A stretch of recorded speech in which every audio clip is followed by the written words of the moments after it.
the weight will be equal to 30 times 30 divided by what? 45. And then if we are to put this into actions, 30 times 30, okay, or we can try and cut. Let's try and cut. We have 5 here, 1, okay, 5 in 30, we are going to have 6, okay, this is 9, okay, then this is 2, this is 3, then we have 2 times 30 will give us 60, divided by 3, 3 here 1, 3 here what? 2, so altogether we have 2 centimeters, we have 220 Newton, because we are looking for weight. It is the weight we are looking for. That's 20 Newton, and that is the weight that will be here to keep this body balance. A wire of length 5 meters. Let's consider this is length 5 meters. Has a mass. The mass of the wire is equal to 2 grams. So we are going to take 2 grams to kilogram. That's divided by 1000. And if you try to do that, we are going to have, that should give us 0.002. Now in kilogram.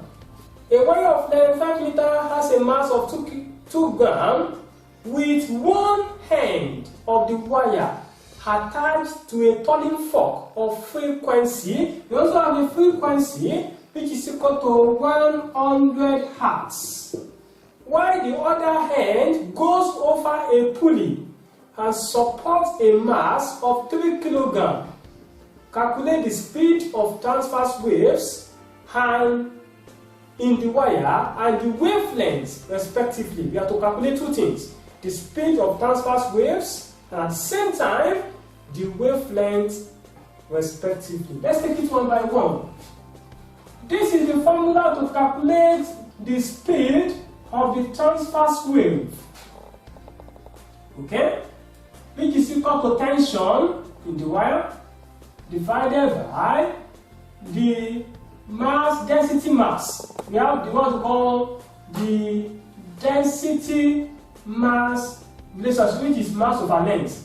Okay. Now what we are going to consider now. Let's calculate tension.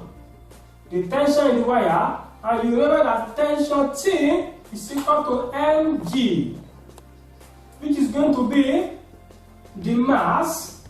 The mass we are going to use is not this. It's going to be the mass given as 3 kg. Why? If you look at the question, we are told that while the other end goes over a pulley and supports a mass of 3 kg, okay, and that is the mass of the wire, the one that is on the pulley, and that one will produce a tension, okay, which is 3 times 10, which is 30 Newton. That's that. Okay. Then what about this?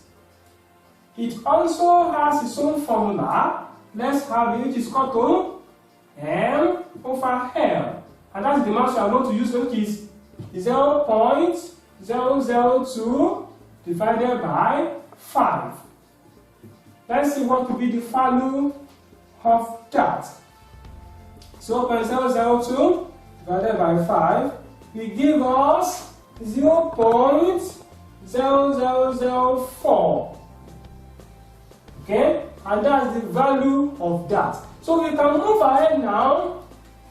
The velocity now will now be equal to, for our T, is 30. For the second one is 0.0004. Everything inside what? Square root. Then we can divide 30 divided by 0.0004, and that will give us 75. Then we have 30 inside the square root. Then we can easily find the square root of 75,000. 273.86 meter per second.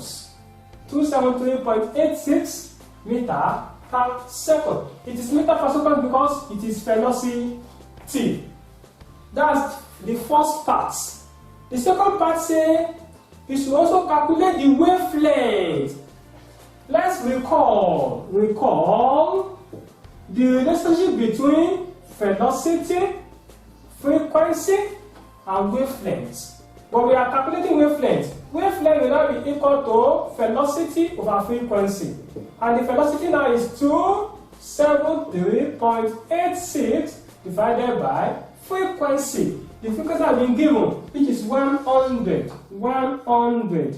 And what we are going to have now, we are going to divide by 100. And we are going to have 2.7386. And summarily, it can just be 2.74. Wavelength is in meter. And that's what we are told to calculate. So we can keep this together. That the value of velocity is this, while the value of wavelength is this. And that's the solution to that question. Question number 2.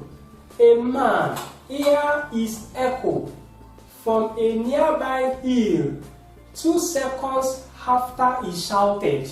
If the frequency of his voice is 260 Hz and the wavelength is equal to 1.29 meter.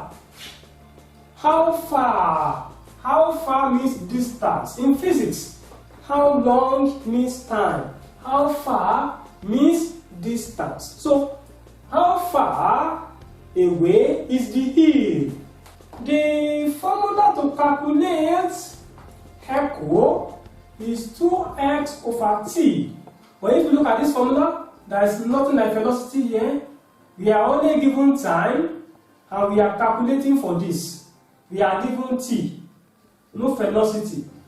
For mind you, we have been given the value for wavelength and frequency. You can just say from velocity is equal to this.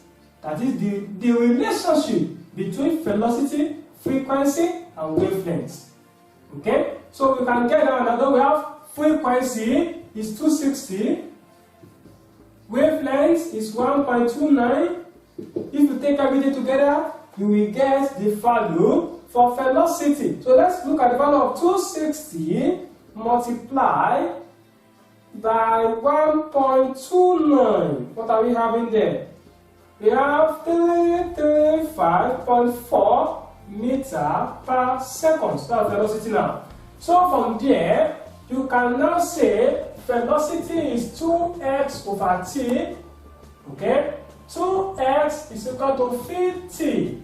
That's over 1. So that x is equal to 50 divided by what?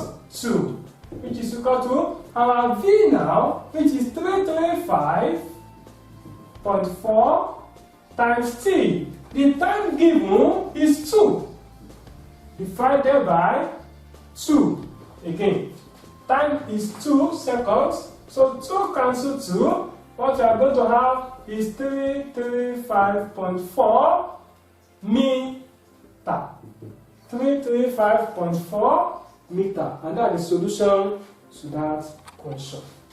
Question number 3 says, a man clapping his hands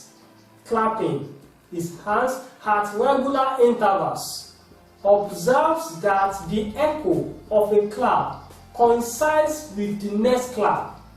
If the reflecting clips is 160 meter away, 160 meter, as distance s is 160 meter away, and the speed of the sound is 320 meter per second. What is the frequency of the clapping? We are given for V, which is 320 to times 160 divided by t, then we are going to have t is equal to 2 times 160 divided by 320. Okay? And 2 times 160 is 320 divided by 320, which is 1 second. 1 second. The time is 1 second. Recall that for frequency is 1 over t. Okay? So that frequency is equal to 1 over 1, which is equal to what? 1 hertz. And that's the solution to that question. Question number 4 says, a sand pulse sent vertically downwards into the earth is reflected from 2 different layers of the earth, such that echoes are heard. After you have one time called is T1, which is 1.2 seconds, another value for time, T2, 1.4 seconds. Assuming the speed of the pulse is